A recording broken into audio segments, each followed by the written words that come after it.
नमस्कार मित्रों, मां वाकल क्लासेस आप सभी प्यारे मित्रों का हार्दिक स्वागत करता है, अभिनंदन करता है। मित्रों, हम राजस्थान भूगोल के संदर्भ में हमने बहुत सारी क्लासेस चलाई। उसके संदर्भ में जब हमारा जीके का पोर्शन कुछ हमको चेंजेस लगा तो हमने विज्ञान के संदर्भ में जितना 12th लेवल तक हम साइंस करवा सकते हैं उसके संदर्भ में बेहतरीन तरीके से आपको क्लासेस प्रोवाइड करवाई जा रही है और 2 क्लासेस विज्ञान के हम लोग अपलोड कर चुके हैं।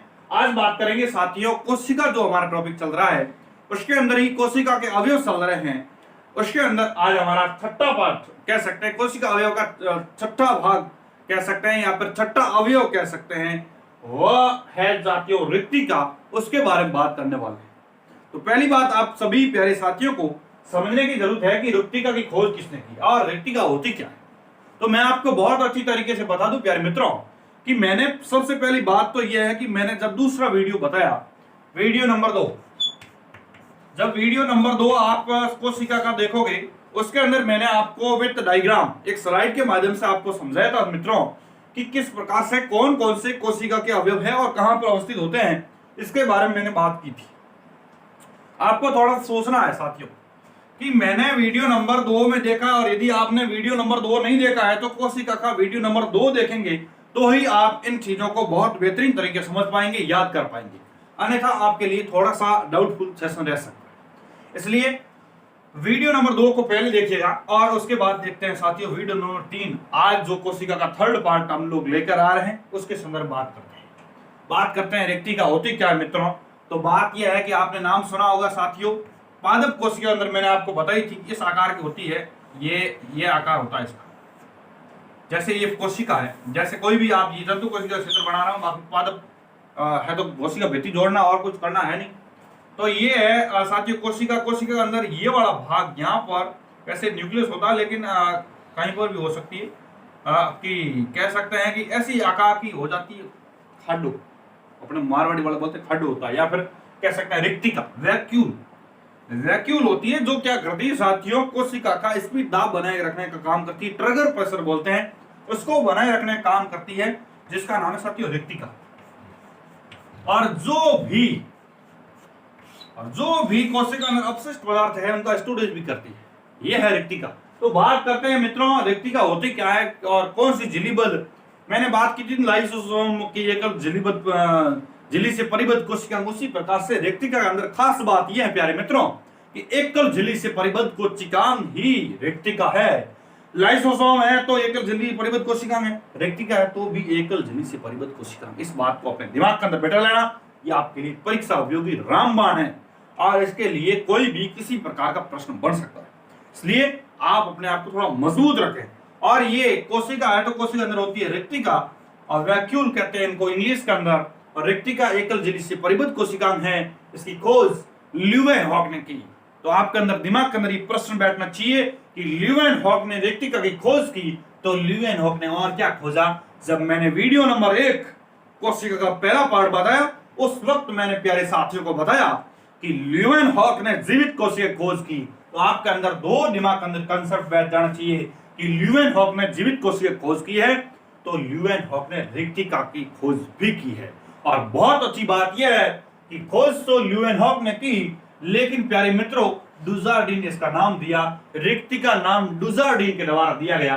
तब से हम लोग रिक्तिका को समझ पा रहे हैं, सीख पा रहे हैं और देख पा रहे हैं। बहुत सारे वैज्ञानिकों ने रिसर्च किया, उसके बाद डुजार्डिन ने नाम दिया, तो उसके बाद हम लोग रिक्तिका नाम देते आ रहे हैं और सीखते आ रहे हैं कि रिक्तिका होती क्या है, क्या काम करती है। और ये परीक्षण से जो उन्होंने रिसर्च किया और बहुत सारे परीक्षण किए उसके बाद में निष्कर्ष निकला, उसके बाद हम लोग ये चीजें सीखते आ रहे हैं। तो एकल झिल्ली से परिबद्ध कोशिकांग, इसकी झिल्ली को टोनोप्लास्ट कहते हैं। ये इंपॉर्टेंट बात है। ये ऐसा प्रश्न यदि पूछे कि रिक्तिका की झिल्ली को क्या बोलते हैं तो बहुत अच्छी बात यह है कि रिक्तिका की झिल्ली को टोनोप्लास्ट कहते हैं। ध्यान रखना, ये दिमाग के अंदर फैक्चुअल है और इंपॉर्टेंट बात है कि जो रिक्तिका है, रिक्तिका की जो झिल्ली है मित्रों, कि रिक्तिका की झिल्ली को क्या बोलते हैं साथियों, टोनोप्लास्ट कहते हैं। रिक्तिका की झिल्ली को पहली बात अपने दिमाग के अंदर रखनी है कि रिक्तिका की झिल्ली को क्या बोलते हैं। तो रिक्तिका की झिल्ली को टोनोप्लास्ट कहते हैं, एकल झिल्ली से परिबद्ध कोशिका। और खास बात यह है कि रिक्तिका के अंदर कोशिका रस भरा होता है। क्या भरा होता है साथियों, कोशिका रस भरा होता है जिसके अंदर जल और अन्य अपशिष्ट पदार्थ पाए जाते हैं। कोशिका रस, कोई भी ये रिक्तिका, मैंने आपको बता दी ये रिक्तिका है, इसके अंदर पहली बात ये है कि जल और अपशिष्ट पदार्थ का स्टोरेज करती है, और कोशिका रस भरा होता है, जल और अन्य अपशिष्ट पदार्थ इसके अंदर पाए जाते हैं। मतलब कहने का उद्देश्य है जो भी कोशिका अंदर जल और अन्य अपशिष्ट पदार्थ होते हैं वो कहाँ आएंगे, रिक्तिका में आएंगे। इस बात को ध्यान में रखने की जरूरत है। तो बात यह है कि यहाँ पर स्टोरेज करने का काम जो करती है तो रिक्तिका। पादप कोशिका में इसका आकार बड़ा होता है, और जंतु कोशिका के अंदर पहली बात ये है, पादप कोशिका मतलब पेड़ पौधों में आपको पता होगा कि कई कई जगह आप अंदर किसी को अपन वैसे कुल्हाड़ी से पेड़ को नहीं काटना चाहिए, लेकिन कोई इंसान अपने काटता है तो उसके अंदर को ऐसी खांच जैसी दिखाई देता है, खड्डा जैसा आकार का, वो भी रिक्तिका ध्यान रखना। मतलब जो वैक्यूल कहते हैं, रिक्तिका कहते हैं, जो खोखला भाग होता है इसके अंदर वाला, तो वही रिक्तिका आपके दिमाग के अंदर बैठ गया होगा रिक्तिका है क्या। तो ये रिक्तिका है, ये क्या करती है साथियों की वो स्टोरेज करने का काम करती है अपशिष्ट पदार्थों का, और कोशिका के अंदर जो स्फीत दाब है, ट्रिगर प्रेशर बोलते हैं, इसको बनाए रखने का काम करती है। एकल झिल्ली से परिबद्ध कोशिका रस भरा होता है, और ये बात है। और खास बात ये है कि जंतु कोशिका खास बात यह है कि पहली बात तो जंतु कोशिका के अंदर होती नहीं है, और यदि रिक्तिका होती है जंतु कोशिका के अंदर तो बहुत छोटी होती है, बहुत सूक्ष्म होती है। छोटी को अपन विज्ञान की भाषा में सूक्ष्म शब्द का प्रयोग कर सकते हैं।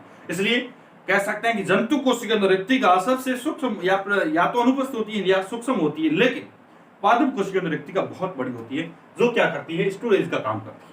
इसका कार्य क्या साथियों, कोशिका के अपशिष्ट पदार्थों को इकट्ठा करना। देखो मैंने सेम टू सेम बात की, इकट्ठा कर रही है, जो भी अपशिष्ट पदार्थ है वो कहाँ इकट्ठा होंगे, रिक्तिका अंदर होंगे। और दूसरी बात यह है कि साथियों स्पीड दाब, ट्रिगर प्रेशर बोलते हैं, इनको बनाए रखने का काम रिक्तिका द्वारा जो किया जाता है। तो ये अपने दिमाग के अंदर फैक्चुअल रूप से आपके दिमाग के अंदर यदि कंसेप्ट बैठ गया है तो रिक्तिका से रिलेटेड एक भी क्वेश्चन आपका गलत नहीं। अब रिक्तिका क्या है, मैं वीडियो नंबर 2 में आपको बता चुका हूँ, वहां से आप लोग थोड़ा डायग्राम देख लेना कौन सी क्या चीजें होती है। इधर मैं नॉर्मल बताने का प्रयास किया, क्या कार्य इसके बारे में बात होगी। मेनली उपादक कोशिका रिक्तिका होती है, जंतु कोशिका या तो अनुपस्थित होती है या बहुत सूक्ष्म होती है, ट्रिगर प्रेशर को बनाए रखने का काम करती है। रिक्तिका झिल्ली एकल झिल्ली से परिबद्ध कोशिका झिल्ली को टोर्नोप्लास्ट कहते हैं। बस ये तो याद करना, स्पीड दाब को बनाए रखती है और अपशिष्ट पदार्थों को इकट्ठा करने का काम करती है, ये होती है रिक्तिका। अपने साथियों के साथ ये चीजें शेयर भी कीजिएगा। सब्सक्राइब करने वाला भी थोड़ा ध्यान रखो कि मैं आपके लिए बेटर कर रहा हूँ, सब्सक्राइब वाला भी थोड़ा ध्यान रखा करो। और खास बात ये मित्रों की चलते हैं अगली स्लाइड में, लीजिएगा स्क्रीनशॉट या नोट्स मेकिंग पैटर्न, जिस पैटर्न में आप चल रहे हैं। देखते हैं साथियों अगला फैक्टर क्या आ रहा, अभी आ रहा है, इसके बारे में अपने लिए क्या इंपॉर्टेंट चीजें हैं इसके बारे में जस्ट बात करने वाले हैं। चलिए साथियों अगली स्लाइड है अपनी साथियों माइटोकॉन्ड्रिया की। अब देखिएगा हर प्रतियोगी परीक्षा के लिए इंपॉर्टेंट है माइटोकॉन्ड्रिया, इसलिए माइटोकॉन्ड्रिया को हमें पढ़ना बहुत जरूरी है। बात ये है प्यारे मित्रों, माइटोकॉन्ड्रिया के अकॉर्डिंग बात करें तो माइटोकॉन्ड्रिया होता क्या है। तो पहली बात ये है कि आपको ये जो क्षेत्र दिखाई दे रहा है, वैसे मैंने वीडियो नंबर 2 के अंदर माइटोकॉन्ड्रिया के संदर्भ बताया था कि किस आकार का होता है और कहां पर पाया जाता है। कोशिका के अंदर जो आपका केंद्रक है और कोशिका झिल्ली है उसके बीच में पाया जाता है माइटोकॉन्ड्रिया, इस आकार का होता है। जब बात करें माइटोकॉन्ड्रिया की, पहली बात यह है कि दोहरी झिल्ली से, एक तो ये झिल्ली नहीं दी, अर्थात कह सकते हैं साथियों माइटोकॉन्ड्रिया है दोहरी झिल्ली से परिबद्ध कोशिकांग है, जो साथियों आंतरिक झिल्ली है, ये आंतरिक झिल्ली है। इस आंतरिक झिल्ली पर अंगुली नुमा प्रवर्त पाए जाते हैं। कह सकते हैं कि आंतरिक झिल्ली है उसमें अंगुली नुमा प्रवर्त पाए जाते, उसको बोलेंगे क्रिस्टी। क्या कहेंगे साथियों, ये बोलेंगे क्रिस्टी, इसको क्या बोलेंगे, क्रिस्टी कहेंगे। और जो ये साथियों क्रिस्टी है, इसके ऊपर क्या होता है साथियों, F1 कण पाए जाते हैं, इस आकार के होते हैं, जिसको आप प्रकार से आपको इस क्षेत्र के माध्यम से दिखाई दे रहा है कि इसके ऊपर F1 कण पाए जाते हैं। और F1 कण के अंदर क्या होता है मित्रों, इसके अंदर एटीपी सिंथेटेज एंजाइम पाया जाता है। एटीपी सिंथेटेज एंजाइम पाया जाता है F1 कण के ऊपर, जो क्या करते हैं प्यारे मित्रों, एटीपी का निर्माण करते हैं। यानी माइटोकॉन्ड्रिया दोहरी झिल्ली से परिबद्ध कोशिका, आंतरिक झिल्ली कह सकते हैं कि उसको अंगुलनुमा प्रवर्त पाए जाते हैं, उसको बोलेंगे क्रिस्टी। क्रिस्टी के ऊपर F1 कण पाए जाएंगे, F1 कण के अंदर एटीपी सिंथेटेज एंजाइम पाया जाता है जो एटीपी का निर्माण करता है। और बहुत अच्छी बात यह है कि इस माइटोकॉन्ड्रिया जो ये भाग है ना, ये साथियों इसको बोलेंगे मैट्रिक्स। क्या बोलेंगे, मैट्रिक्स कहेंगे। और मैट्रिक्स के अंदर होता क्या, मैट्रिक्स के अंदर डीएनए होता है, आरएनए होता है, प्रोटीन होती है, फॉस्फोलिपिड होता है, और एक खास बात यह है कि इसके अंदर साथियों 70S प्रकार के राइबोसोम होते हैं। और खास बात यह है प्यारे मित्रों, मैं बहुत अच्छी तरीके से बता दूं कि आपको दिमाग के अंदर रखने की जरूरत है कि माइटोकॉन्ड्रिया केवल और केवल यूकैरियोटिक कोशिका के अंदर माइटोकॉन्ड्रिया पाया जाता है, लेकिन प्रोकैरियोटिक कोशिका के अंदर माइटोकॉन्ड्रिया अनुपस्थित होता है, अर्थात अब्सेंट होता है। प्रोकैरियोटिक कोशिका कहे या फिर आरबीसी कहे या फिर कहेंगे साथियों चालनी नलिकाएं, साली नलिकाएं, प्रोकैरियोटिक कोशिकाएं और आरबीसी के अंदर माइटोकॉन्ड्रिया नहीं पाया जाता है। दोहरी झिल्ली से परिबद्ध कोशिकांग है। आंतरिक झिल्ली पर अंगुली नुमा प्रवर्त पाए जाते हैं जिसको क्रिस्टी कहते हैं। क्रिस्टी के ऊपर F1 कण पाए जाते हैं। इसके ऊपर एटीपी सिंथेटेज एंजाइम पाया जाता है जो एटीपी का निर्माण करते हैं। इसी कारण से प्यारे मित्रों कह सकते हैं एटीपी का निर्माण होता है।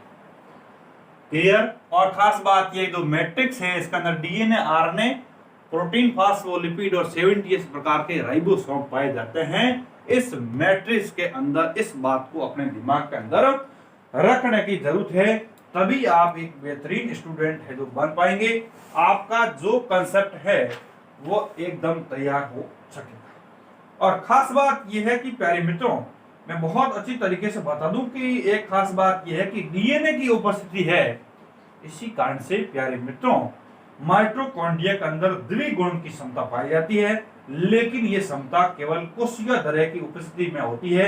इसलिए इसको साथियों अर्ध स्वायत्त कोशिकांग कहेंगे। ये आपका कोशिका द्रव्य है, मैट्रिक्स है, इसके अंदर डीएनए, आरएनए, प्रोटीन, फॉस्फोलिपिड पाया जाता है। तो इसके अंदर क्या होता है कि डीएनए की उपस्थिति है। डीएनए है, आपको पता है डीएनए है, आरएनए है, फॉस्फोलिपिड है, 70S प्रकार राइबोसोम बता। तो डीएनए की उपस्थिति के कारण ये क्या है साथियों, इसके अंदर द्विगुण यानी ये गुणन करता है, अपनी फोटोकॉपी बनाने की कैपेसिटी होती है किसके अंदर, इस माइटोकॉन्ड्रिया के अंदर। इसी कारण से इसकी द्विगुण क्षमता होती है। लेकिन जब इसके अंदर कोशिका द्रव्य नहीं होता है तो कोशिका द्रव्य की उपस्थिति कारण ये होती है, कोशिका द्रव्य उपस्थित नहीं होता तब ये क्षमता नहीं होती। इसलिए हम लोग कह सकते हैं माइटोकॉन्ड्रिया एक अर्ध स्वायत्त कोशिकांग है। प्रश्न पूछा जा सकता है कि अर्ध स्वायत्त कोशिकांग किसे कहते हैं, तो आपका उत्तर रहेगा माइटोकॉन्ड्रिया। दोहरी झिल्ली से परिबद्ध कोशिकांग कौन सा है, आपका उत्तर रहेगा माइटोकॉन्ड्रिया। क्लियर? इस प्रकार से आप थोड़ा सा देखिएगा, प्रश्न पूछने का लेवल कुछ भी हो सकता है, लेकिन आपका तरीका याद करने का ऐसा होना चाहिए कि हम ऐसे याद करेंगे तो हमारा कभी गलत हो ही नहीं सकता। आप सोचिएगा कि दोहरी झिल्ली से परिबद्ध कोशिकांग, आंतरिक झिल्ली कष्टनुमा होती है, इसके ऊपर ये F1 कण पाए जाते हैं। F1 कण में एटीपी सिंथेटेज एंजाइम पाया जाता है जो एटीपी का निर्माण करता है। इस एटीपी का संश्लेषण स्थल है, ऐसे भी कह सकते हैं। और खास बात यह है कि जो माइटोकॉन्ड्रिया है उसके अंदर पदार्थ होता है, इसको बोलेंगे मैट्रिक्स। इसके अंदर डीएनए, आरएनए, 70S प्रकार के राइबोसोम और डीएनए है, कोशिका द्रव्य उपस्थिति के कारण से डीएनए के अंदर द्विगुण की क्षमता पाई जाती है। और इसी कारण से केवल कोशिका द्रव्य की उपस्थिति के कारण ही द्विगुण क्षमता होती है। इसी कारण से बात यह है कि माइटोकॉन्ड्रिया अर्ध स्वायत्त कोशिकांग है। इस प्रकार से मुझे लगता है प्यारे मित्रों का ये कंसेप्चुअल रूप से माइटोकॉन्ड्रिया फैक्ट है जो याद है। यदि इनके कार्य पूछे तो बात यह है कि बात अच्छी तरीके से आपको समझने की जरूरत है। यदि कार्य पूछे तो इसके बारे में स्लाइड आपको लिख के बता दूंगा, लेकिन बात यह है कि पहली बात एटीपी का निर्माण करता है। एटीपी का संश्लेषण स्थल है, मतलब कह सकते हैं कोशिका का। देखिए एटीपी क्या होती है कि एक ऊर्जा होती है, एटीपी एक एनर्जी है, इसलिए हम लोग कह सकते हैं कोशिका का शक्ति ग्रह। जब कोशिका का जो power house of cell is called mitochondria, यानी कोशिका का शक्ति ग्रह माइटोकॉन्ड्रिया को कहा जाता है। इस बात को थोड़ा समझने की जरूरत है। देखिएगा स्लाइड क्या बोलती है, इसके बारे में बात करते हैं। स्लाइड ये कहती है साथियों की माइटोकॉन्ड्रिया को कॉली करने की है कि यूं बात की, कोई भी जो देखने वाला था उसने कहा कोली कोली कोली कोली है, ऐसे बोला तो कॉलिकर हो गया। अब देखो याद करने तरीका, बाकी हकीकत तो कॉलिकर देखा। बात यह है कि देखा किसमें, एक कीट था, उसकी रेखित पेशी थी। रेखित पेशी, रेखित पेशियां कौन कौन सी होती है, तक वाला टॉपिक पढ़ेंगे बेहतरीन तरीके से आपको बता देंगे, आप ऐसे याद कर लीजिएगा। सॉरी। तो कीट की रेखित पेशी के अंदर माइटोकॉन्ड्रिया को कॉलिकर ने देखा। क्लियर? और खास बात यह है कि खोज फ्लेमिंग और अल्टमान ने, फ्लेमिंग और अल्टमान ने माइटोकॉन्ड्रिया की खोज की और सी बेंडा ने माइटोकॉन्ड्रिया नाम दिया। सी बेंडा ने माइटोकॉन्ड्रिया नाम दिया, फ्लेमिंग और अल्टमान ने माइटोकॉन्ड्रिया की खोज की, कॉलिकर ने देखा कीट की रेखित पेशिका। और खास बात यह है कि यूकैरियोटिक कोशिका में पाया जाता है, मैंने बता दिया प्रोकैरियोटिक कोशिका साली नलिका है, आरबीसी में इसमें नहीं पाया जाता। तो दोहरी झिल्ली से यूकैरियोटिक कोशिका आरबीसी साली नलिका में नहीं पाया जाता। अनुपस्थित का मतलब होता है अब्सेंट, अब्सेंट का है, अनुपस्थित का है, कुछ भी बोलो मतलब पाया नहीं जाता, बात यह है। क्लियर। और बात यह है प्यारे साथियों, दोहरी झिल्ली से परिबद्ध कोशिका है, आंतरिक झिल्ली पर अंगुलीनुमा प्रवर्त पाए जाते हैं, जैसे मैंने बताया था साथियों, जिसे क्रिस्टी कहते हैं, मैंने आपको बात कर दी। क्रिस्टी पर सूक्ष्म कण ऑक्सीसोम, ऑक्सीसोम कहें या पर F1 कण कहेंगे, वो पाए जाते हैं, मैंने बताया था ये F1 कण है, F1 कण पाए जाते हैं। ऑक्सीसोम पर कहें या F1 कण पर एटीपी सिंथेटेज एंजाइम पाया जाता है, मैंने यहाँ पर बताया था इसके ऊपर एटीपी सिंथेटेज एंजाइम पाया जाता है, और जो क्या करता है एटीपी का निर्माण करता है। माइटोकॉन्ड्रिया में जेली जैसा पदार्थ मैट्रिक्स कहलाता है, और ये वाला मैंने पदार्थ बताया था, इसके वाला भाग, इसके अंदर वाला भाग मैट्रिक्स कहलाता है। मैट्रिक्स में प्रोटीन, फॉस्फोलिपिड, डीएनए, आरएनए और 70 प्रकार के राइबोसोम पाए जाते हैं। इसके बारे में मैंने बात कर ली थी। अब देखिएगा राइबोसोम 70S, S का स्क्वायर वर्ग है, ये 70S लिखा है मैंने, तो 70S में 70 को तोड़ा जाता है 50 और 30 के अंदर। वो जब राइबोसोम बात करेंगे तो आपको समझ, 2 यूनिट होती है, इस 2 यूनिट के अंदर टूटता है, ये 50 एंड 30 यूनिट के अंदर टूटता है। जो आपका 80 यूनिट होता है, 60 और 40 यूनिट टूटता है, उसके बारे में बहुत डिटेल से हम लोग जब राइबोसोम पढ़ेंगे बात कर लेंगे।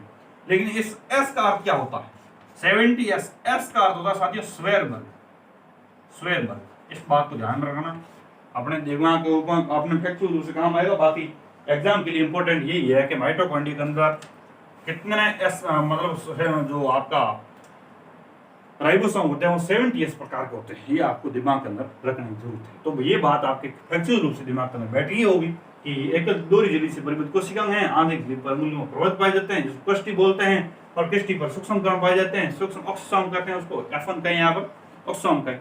ऑक्सीसोम एटीपी सिंथेटिक एंजाइम पाया जाता है, जो क्या करता है एटीपी का निर्माण स्थल है। और खास बात ये कि एटीपी का निर्माण करता है माइटोकॉन्ड्रिया जेली जैसा पदार्थ मैट्रिक्स भरा होता है, इसके अंदर डीएनए, आरएनए और 70 प्रकार राइबोसोम, प्रोटीन, फॉस्फोलिपिड पाए जाते हैं। ये चीज आपके दिमाग में बैठ गई है, तो थोड़ा सा एक अगली स्लाइड लेकर के द्विगुणी क्षमता वाला बता दो, फिर कार्य बता दो, फिर माइटोकॉन्ड्रिया अपना इतना ही है, आपको समझ में आना चाहिए मेरे प्यारे साथियों।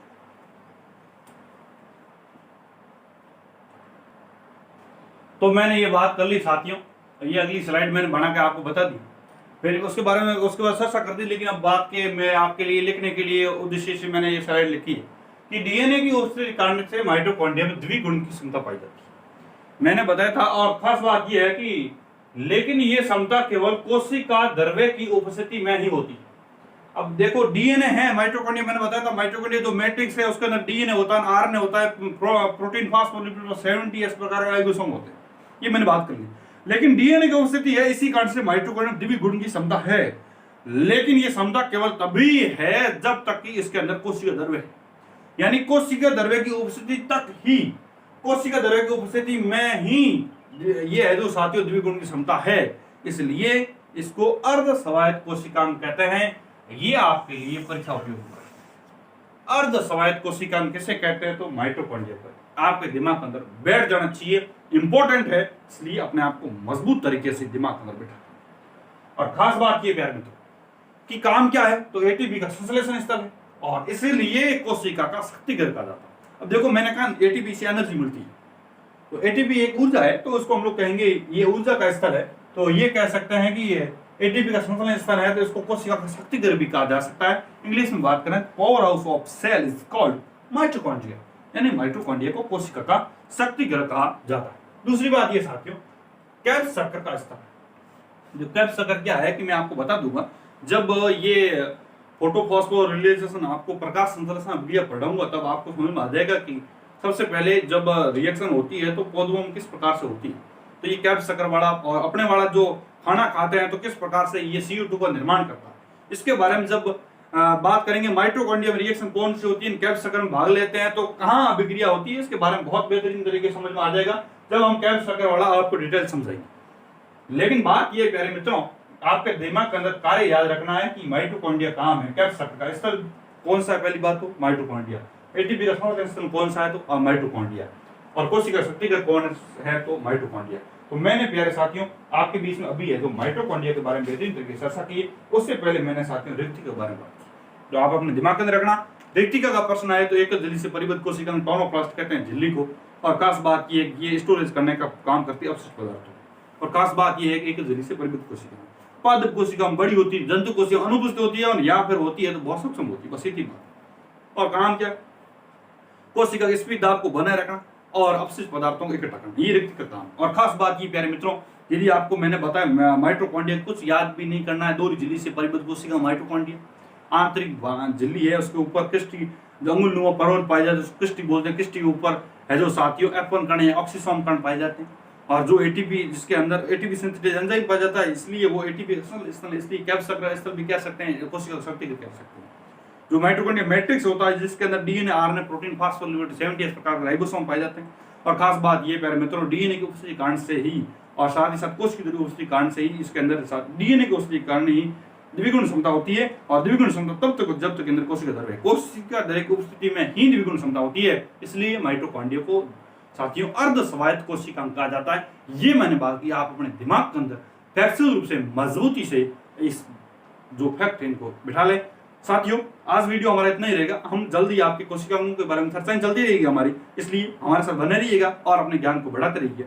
लेकिन यदि साथियों मैं आपके लिए इतना बेटर कर रहा हूँ तो आप थोड़ा सा मेरा निवेदन स्वीकार कीजिएगा, आप मेरे चैनल को थोड़ा सब्सक्राइब बढ़ाने की तरफ ध्यान दीजिएगा। यदि आप नए हैं तो आप सब्सक्राइब हमारे सदस्यता ले लीजिएगा, सब्सक्राइबर आप भी हमारे सब्सक्रिप्शन ले लें। और खास बात ये अपने मित्रों को थोड़ा बहुत शेयर किया करो, ताकि मैं भी आपसे है जो आप किस प्रकार सीख रहे हैं, जो आपका कमेंट जो हमें मोटिवेट करने का प्रयास कर रहे हैं, आप मुझे कमेंट से भी अपना जवाब दें। और खास दूसरी बात यह है कि आप अपने स्तर पढ़ते रहें, मैं आपके लिए इसी तरह काम करता रहूंगा प्यारे विद्यार्थियों, और मेरा चैनल बनाने की उद्देश्य आपके लिए बस और आपके लिए काम करूंगा। साथियों मिलते हैं अगले वीडियो के साथ, तब तक के लिए राम राम, जय हिंद।